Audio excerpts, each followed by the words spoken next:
Summer ஸ்பெஷலாக இந்த வீடியோவில் தர்பூசணி சேமியா குச்சி ஐஸ் எப்படி பண்ணுறதுன்னு காமிக்க போகிறேன்.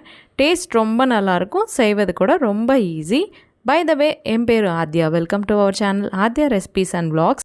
இப்போ தான் நம்ம சேனலை முதல் தடவை பார்க்குறதா இருந்தால் ஒரு வாட்டி சப்ஸ்கிரைப் பண்ணிவிட்டு பாருங்கள். நிறைய இன்ட்ரெஸ்டிங்கான ரெசிபிஸ் எல்லாம் இருக்கும் நம்ம சேனலில்.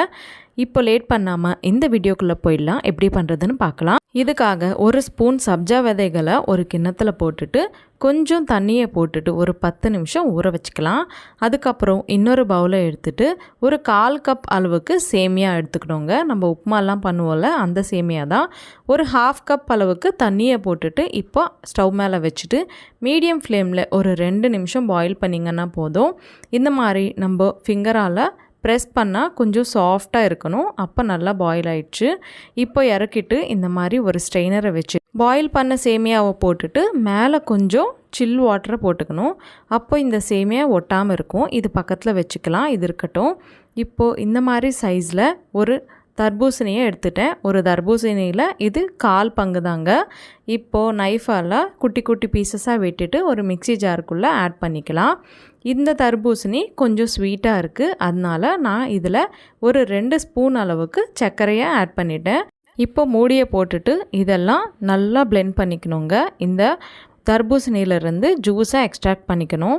இந்த மாதிரி ஸ்ட்ரெயினரை வச்சுட்டு இந்த ஜூஸ் எல்லாம் வடிகட்டிக்கணும். இன்னும் நம்ம சேனலில் ஐஸ்கிரீம் ரெசிபிஸ் இருக்குது. அதோட வீடியோ லிங்க்ஸ் எல்லாம் இந்த டிஸ்கிரிப்ஷனில் கொடுக்குறேன், செக் பண்ணி பாருங்கள்.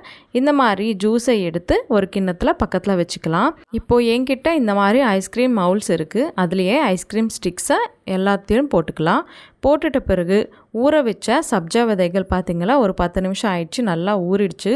இதெல்லாம் ஃபஸ்ட் லேயராக ஒரு ஸ்பூனோட எல்லா ஐஸ்கிரீம் மவுல்ஸ்லேயும் இந்த மாதிரி போட்டுக்கோங்க. அதுக்கப்புறம் வேக வச்ச இந்த சேமியா கூட கொஞ்சம் கொஞ்சமாக ஆட் பண்ணிக்கலாம். இப்போது எடுத்து வச்சுட்ட இந்த தர்பூசணி ஜூஸை கூட எல்லா ஐஸ்கிரீம் மவுல்ஸ்லேயும் கரெக்டாக இந்த மாதிரி ஊற்றிக்கோங்க. இதெல்லாம் போட்ட பிறகு மேலே கொஞ்சம் உங்களுக்கு பிடிச்சா சப்ஜா விதைகளை போட்டுக்கலாம். இப்போது இந்த மாதிரி போட்டுட்டு ஒரு 8 ஹவர்ஸ் ஃப்ரிட்ஜில் வச்சுக்கணும்.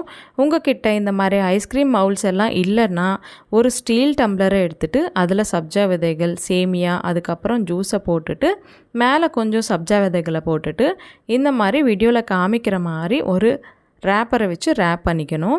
இப்போது நடுவில் ஒரு நைஃபை வச்சு இந்த மாதிரி குட்டி குட்டியாக கட்ஸ் வச்சுக்கணும்.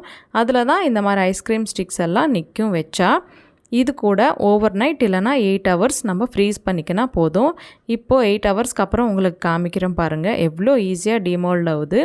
அவ்வளோதாங்க, தர்பூசணி சேமியா குச்சி ஐஸ் ரெடி. பசங்களுக்கு இந்த மாதிரி பண்ணி கொடுங்க. இந்த ஹாலிடேஸில் ரொம்ப எக்ஸைட்டிங்காக ஃபீல் ஆவாங்க.